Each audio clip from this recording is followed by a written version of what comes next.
Fala galera, tudo tranquilo? Olha só, apostila 2, aula 7, né? Movimentos migratórios, beleza? Nesse primeiro momento é mais interessante a gente entender os conceitos de migrações, né? Então, para isso, você precisa prestar bastante atenção e conseguir aplicá-los, né? Porque dependendo do tipo de questão, você pode não entender o que está sendo perguntado, né? Ou então, não conhecendo o conceito, você pode errar uma pergunta que pode ser feita exatamente sobre o conceito, tá? Ideias básicas, então. Primeiro, migrações. Essa palavra por si já é um conceito. Migrações faz referência a todo mundo que está em movimentação, tanto entrando quanto saindo, migração forçada, refugiado, todos eles são migrantes, tá? Então toda a população em movimento é migrante, beleza? Sobre emigração, a gente tem as pessoas que saem então de um país, beleza? E daí, para você melhorar a sua ideia, faça a relação com produto exportado, o E, tá? Então, migrante é a mesma coisa que produto exportado, beleza? Então, ele saiu do seu país, beleza? E daí a imigração. Imigração é o movimento de chegada, né? Então, é como se fosse o produto importado. Então, o produto importado você compra de fora para cá, beleza? Só para fazer aqui uma relaçãozinha, ó, emigração. Se você pensar em emigração, você precisa se lembrar da questão da fronteira Estados Unidos-México, né? Um absurdo. Essa imagem aí, ó, né? É o lado mexicano, né? A galera indo ali visitar familiares e tal, e não pode entrar, beleza? Depois, então, uma imagenzinha sobre imigração, essa é interessante pra gente, né? Tá vendo aí a fronteira Brasil-Venezuela, né? São os venezuelanos entrando aqui no Brasil, né? Bem diferente de Estados Unidos-México, beleza? Vale a pena fazer uma ressalva que a questão da imigração e imigração depende do seu ponto de vista, depende de onde você está vendo, né? Para os venezuelanos, esses aí são imigrantes. Para nós brasileiros, esses aí são imigrantes. Beleza? Tranquilo? Então, seguindo, nós teremos aqui a chamada migração, desculpa, a migração espontânea, a facilitada e a forçada. Beleza. Qual a diferença entre elas? Bom, a migração espontânea é quando a pessoa escolhe migrar. A facilitada é quando vão gerar motivos de atração para aquela população. Um dos exemplos disso será a entrada de pessoas na região do centro-oeste, do norte do nosso país. Né? Então, no primeiro momento, na década de 70, o governo acabou gerando políticas então de fomento, de atração de pessoas para aquela região. Como assim? Como? Se você for comprar um carro, o imposto é bem mais barato, né? Material de construção, os caras vão lá e dão subsídio, né? Para comprar maquinários e tudo mais naquelas regiões é mais barato. Então a galera vai mesmo, tá? A migração forçada. Migração forçada é praticamente quando você é expulso de um lugar. Exemplo de migração forçada. A migração feita pelos africanos aqui para o Brasil, nenhum deles queria vir para cá, vieram como escravos. Né? A migração forçada é o que faz, por exemplo, os refugiados. Eles não queriam ir embora de casa, mas eles se veem obrigados. Por quê? Perseguição religiosa, cultural, guerra, né, e coisas do tipo. E aí você pode até se perguntar, falou, nossa, então quando a gente pega os nordestinos, né, os retirantes, é uma migração forçada? Não, é uma migração espontânea. Por quê? Bom, porque não foi hoje, esse ano que deu seca na região do semiárido nordestino, né? A população já vive lá, ela já sabe, ela já conhece. Então, na verdade, ela veio para cá em busca de melhores condições, beleza? Então, ela é uma migração espontânea. Áreas de refluxo. Bom, área de refluxo é como o sertão nordestino. você tem uma emigração maior. Característica dessas áreas: serão majoritárias as quantidades de mulheres nessa região. Por quê? O homem que vai trabalhar.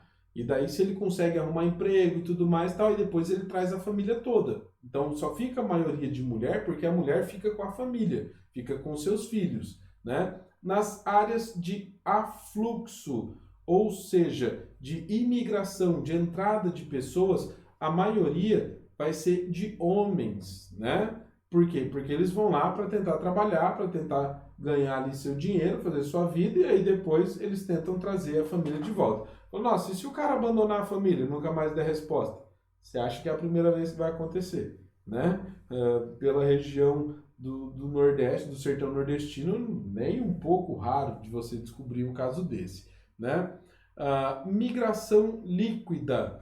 Migração líquida vai ser, ó, você pega a população, tira os emigrantes e soma os imigrantes, beleza? Isso é fazer o cálculo da migração líquida.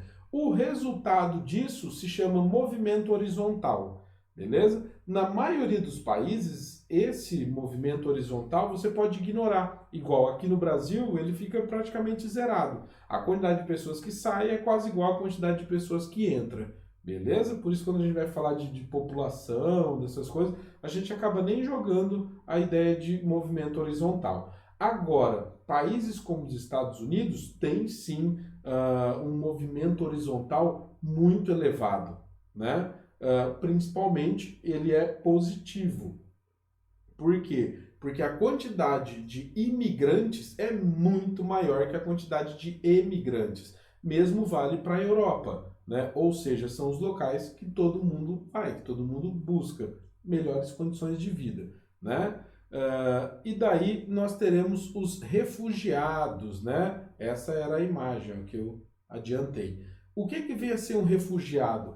Bom, é só você pegar pelo nome. Refugiado é a pessoa que está buscando refúgio, né? Ela está fugindo de alguma coisa. Essa imagem aí, ó, é a fuga dos sírios, né? Ou seja, a guerra na Síria, que já dizimou diversas regiões, né? Inclusive no período que o Estado Islâmico estava tomando cidades, se você sabe que a cidade vizinha foi tomada pelo Estado Islâmico, a única certeza que você tem é que a próxima cidade vai ser a sua. Então, o que você faz? Ó, vaza. O que esses caras estão fazendo? Eles estão pegando ali as coisas de primeira necessidade, né? Roupa, coberta, alguma comida, alguma coisa do tipo, e ó, canela. Ou seja, eles estão buscando refúgio, eles estão buscando um local para ficar, beleza? Então, ó, perseguições religiosas, culturais, guerra, né? Tudo isso, então, vai gerar refugiados, beleza? E daí o próximo, fuga de cérebros. O que vem a ser a fuga de cérebros, né? Você bem pode ver aí na imagem, ó, que os caras que estão saindo, né, os cérebrozinhos que estão saindo, você pode ver, ó, tem tipo um teclado, um iPhone, né, mala e coisa do tipo. Enfim, o que vem a ser isso? A fuga de cérebro é bem o contrário, né? Tipo assim, aquele paredão dos Estados Unidos é para pobre, tá? Agora, para esse cara aí, o cérebro dele que é extremamente interessante, porque ele tem uma formação acadêmica, né, ou então trocando de palavra, uma formação longa muito interessante. Então, o que acontece? Os países desenvolvidos oferecem vagas de emprego, né, um monte de coisa muito interessante. Resultado disso, um país como o Brasil, que vem cortando suas bolsas de estudos, né, que vem, digamos assim, brigando com as universidades, né, julgando elas, o que acontece?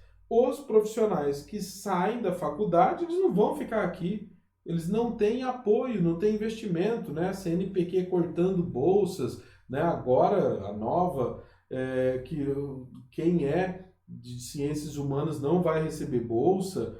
Resultado disso, ó, galera vaza, todo mundo vai embora mesmo, né? Principalmente porque eles recebem ofertas. Como eu havia dito, nos Estados Unidos aquele muro é só para quem é pobre, porque existem campanhas para você acabar contratando então pessoas, né? Tipo assim, ó, você tem brasileiro trabalhando na NASA, na Apple, Google, enfim, nas melhores empresas de se trabalhar do mundo. Por quê? Nós que não acreditamos na nossa formação.